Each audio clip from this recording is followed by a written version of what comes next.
성도님들 혹시 빵코니아를 알고 계신가요? 장년부에 밥코니아가 있다면 청년부에는 빵코니아가 있습니다. 빵을 좋아하는 사람들끼리 맛있는 빵집을 찾아다니는 모임입니다. 저는 빵을 좋아합니다. 갑자기 고백해서 죄송합니다. 예전에 집에서 교회로 이렇게 오는 길목에 작은 빵집이 하나 있었습니다. 아침이면 마침 교회를 가는 그 시간에, 하필이면 그 시간에 갓 구운 빵 냄새가 온 골목에 퍼졌습니다. 그 냄새를 맡고 한 조각 빵을 사서 먹는 순간 참 이상하게도 마음이 행복해지고 따뜻하게 되는 것을 경험했습니다. 하루를 시작하는 시간에 바쁜 걸음을 멈추고 작은 기쁨을 누리는 일이 그렇게 소중할 수 없었습니다. 아마 지금 미소 짓는 분들 가운데는요, 이런 비슷한 경험을 하신 분들이 있는 것 같습니다. 누군가는 커피 한 잔에, 누군가는 더운 날 시원한 냉면 한 그릇에, 또 누군가는 정성껏 끓인 된장국 한 숟가락에 위로를 얻곤 하셨을 것입니다. 누군가가 인생의 절반은 먹는 낙이라고 말했습니다. 그래서인지 TV, 유튜브 또 여러 가지 예능 프로그램이나 방송들을 보면요, 먹방, 쿡방이 넘쳐납니다. 이유가 무엇일까요? 인간에게 먹고 마시는 기쁨은 단순히 먹고 사는 문제, 생존을 넘어서 마음을 품어주시고 고단함을 달래주시는 하나님의 선물이라는 사실을 우리 모두가 어렴풋이 알고 있기 때문은 아닐까요? 오늘 본문인 전도서 8장 14절과 15절은 바로 이 먹는 낙에 관해서 이야기합니다. 그런데 중요한 것은요, 이 전도서를 기록한 전도자가 이 먹는 낙을 이야기하게 된 배경입니다. 바로 세상의 불공평함, 부조리함에 대한 깊은 고민이었습니다. 대체 세상의 불공평함과 먹는 것이 무슨 상관이 있을까요? 또 먹는 것이 오늘날 우리의 신앙생활과 어떤 관계가 있을까요? 오늘은 전도자의 먹는 낙 이야기를 함께 살펴보도록 하겠습니다.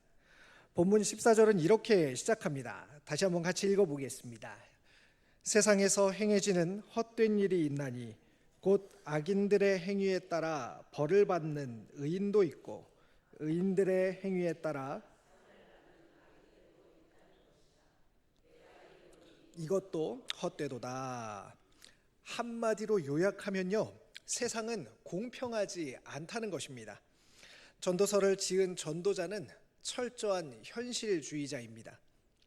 그는 이 땅에서 이루어지는 일들 하나하나를 깊이 살펴보았습니다.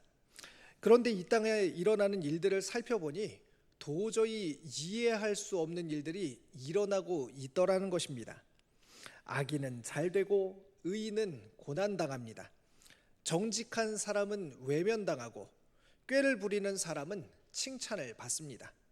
선한 일을 했음에도 오히려 손해를 보고 거짓된 사람은 박수를 받습니다. 이런 몇몇의 예외적인 일들이 있다는 것이 아니라 이것이 반복되는 현실이라는 것입니다. 성경 속에서도 이런 예들은 많이 찾아볼 수가 있습니다. 시편 73편 3절에서 5절은요, 이렇게 말하고 있습니다. 같이 읽어보겠습니다. 이는 내가 악인의 형통함을 보고 오만한 자를 질투하였음이로다. 힘이 강건하며 사람들이 당하는 고난이 그들에게는 없고 사람들이 당하는 재앙도 그들에게는 없나니. 야, 어떻게 이럴 수가 있습니까? 악인들은요, 오히려 형통하더라는 것입니다. 그들은 죽을 때까지 건강하다는 것입니다. 많은 재물을 모한다는 것입니다.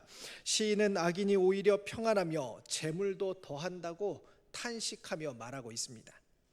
또 어떻습니까? 욥은 하나님이 인정한 의인이었습니다.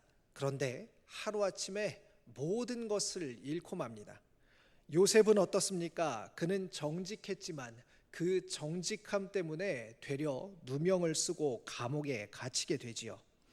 그렇다면 오늘 우리가 사는 세상은 어떨까요? 우리 시대도 크게 다르지 않은 것 같습니다. 아들이 군복무 중 사고를 당했는데도 아무도 책임지지 않습니다. 정직하게 일하던 분이 보이스피싱을 당해 하루아침에 빚을 지기도 하고 전세 사기로 한순간 재산을 잃어버리기도 합니다. 반면 갑질과 탈세로 물의를 일으킨 기업인은 버젓이 상을 받는 현실입니다. 주변에서 이런 현실을 경험한 분들, 가까이에서 이런 일들을 목격하신 분들도 계실 것입니다. 하나님, 왜 이런 일이 일어나는 것입니까? 기도해도 기다려도 해결되지 않는 일들, 그 앞에서 우리는 좌절합니다. 전도자는 이런 부조리를 가리켜서 한마디로 헛되다라고 말합니다. 히브리어로 헛되다라는 말은 헤벨입니다. 이것은 본래 수증기 혹은 김이라는 뜻을 가지고 있는데요. 여기서는 잡으려 하면 사라지고 파악하려고 하면 빠져나가 버리는 불확실함을 이야기합니다.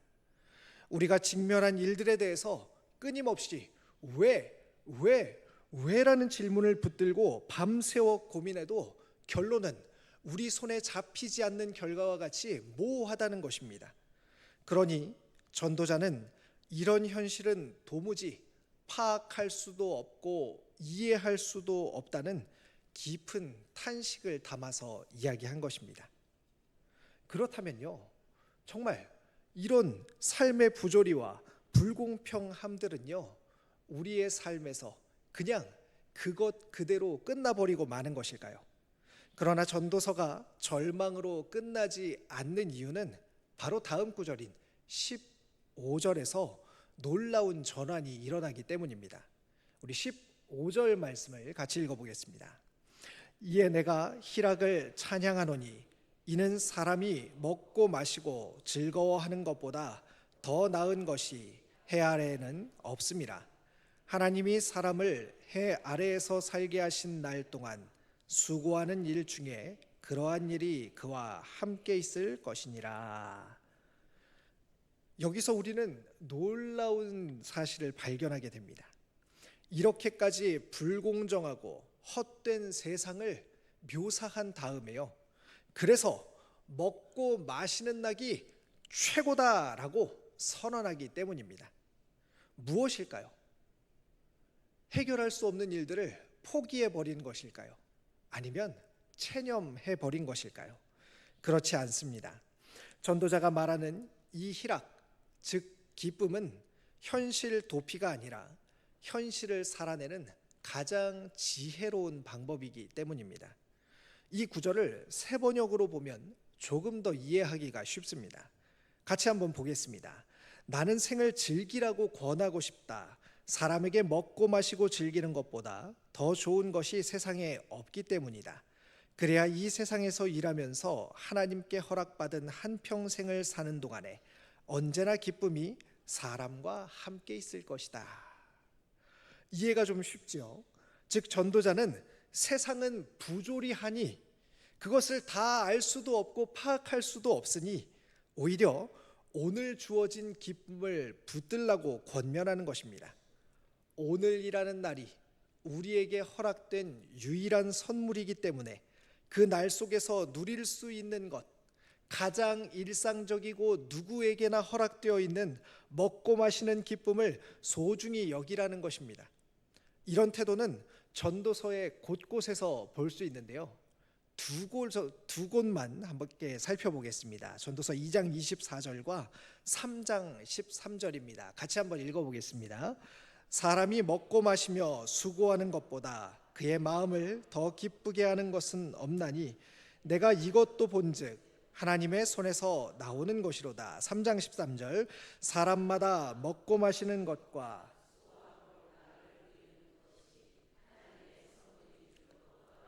알았도다. 아멘. 하나님께서 먹고 마시는 것을 우리에게 허락해 주셨다라고 말합니다. 먹고 마시는 기쁨이야말로 하나님께서 주신 선물이라고 표현하고 있습니다. 이처럼 전도자는 역설적으로 말합니다. 불확실한 세상일수록 오늘의 식탁에서 하나님의 허락하신 기쁨을 발견하라고 말입니다. 그런데 좀 의아하지 않으십니까? 정말 먹고 마시는 것이 그렇게 중요할까요? 왠지 먹는 데서 기쁨을 찾는다고 하면 뭔가 좀 세속적으로 느껴지는 그런 느낌이 들지는 않으십니까? 하지만 성경은 먹는 낙을 정말 중요하게 여깁니다. 어떻게 보면 먹는 게 신앙이라고 말할 수도 있습니다. 아니, 어떻게 먹는 낙이 신앙이 되겠습니까? 몇 가지 이유를 들 수 있는데요. 첫 번째로 먹는 낙은 창조 질서의 축복이기 때문입니다. 창세기 1장 29절입니다. 우리가 잘 아는 말씀인데요. 같이 한번 읽어볼까요? 하나님이 이르시되 내가 온 지면에 씨 맺는 모든 채소와 씨 가진 열매 맺는 모든 나무를 너희의 먹을 거리가 되리라. 하나님이 인간에게 처음 주신 축복은 바로 먹는 것이었습니다. 에덴 동산은 어디를 둘러보아도 먹을 것이 넘쳐나는 것이었습니다. 그리고 하나님은 그런 에덴 동산을 가리켜서 보시기에 심히 좋았다고 말씀하십니다. 두 번째로 먹는 낙은 구약에서 언약 공동체의 축제였습니다. 이스라엘 백성들은 출애굽 후에 광야에서 만나를 경험합니다. 만나가 무엇이지요? 하늘에서 내린 양식, 하나님께서 주신 양식입니다.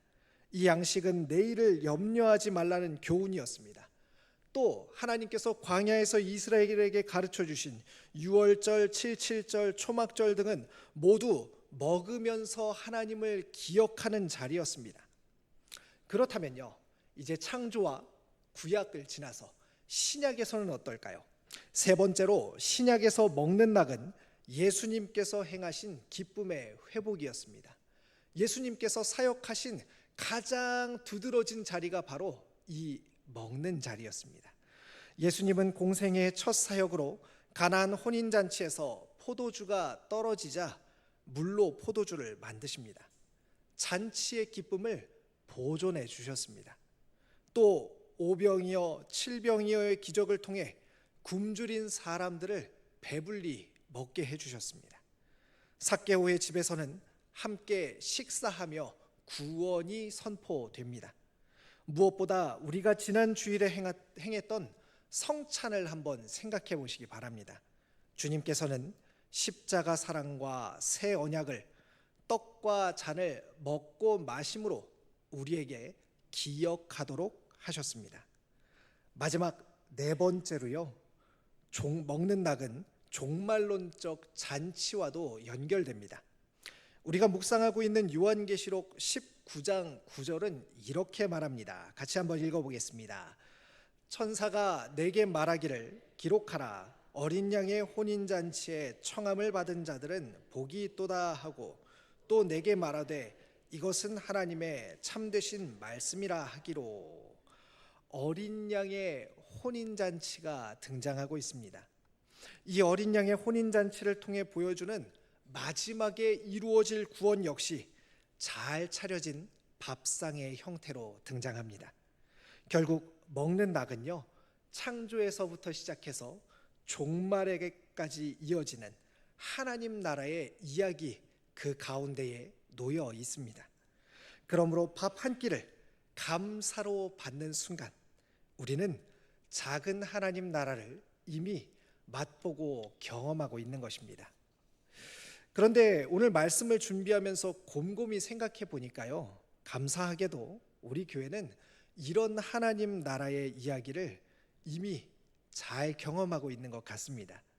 주일 점심마다 따뜻한 국수를 나눕니다. 좋은 일, 슬픈 일, 이 모든 일을 성도님들과 나누고자 하시는 분들로 매주 식당의 섬김이 풍성합니다.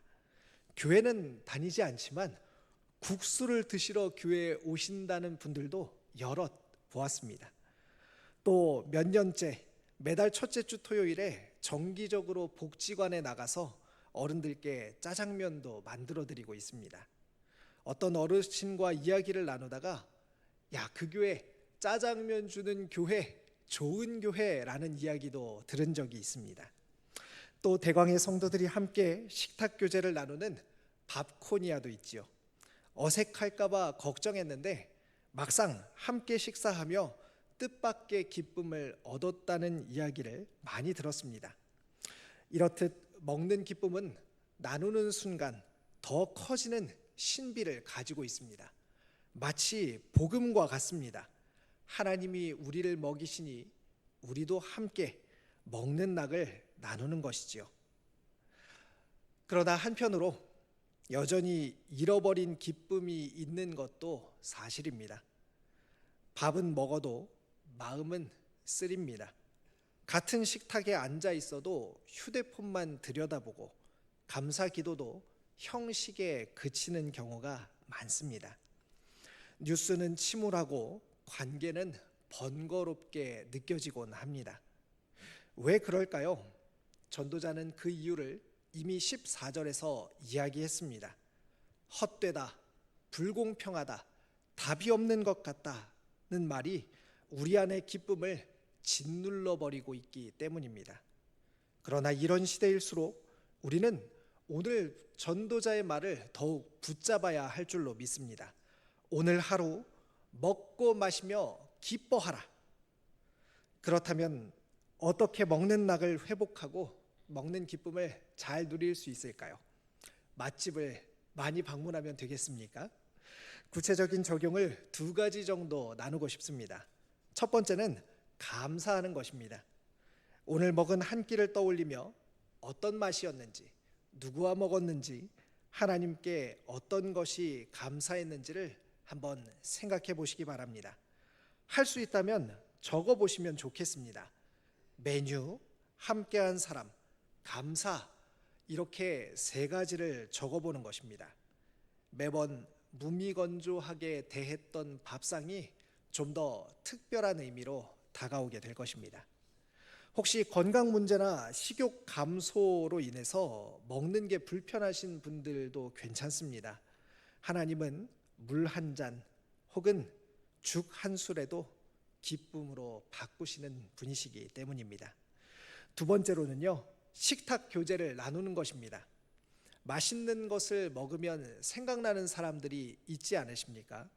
만나자고 하기가 부담스러워서, 깜빡해서 이런저런 이유로 미뤄뒀던 식탁을 함께 나눠보시기 바랍니다.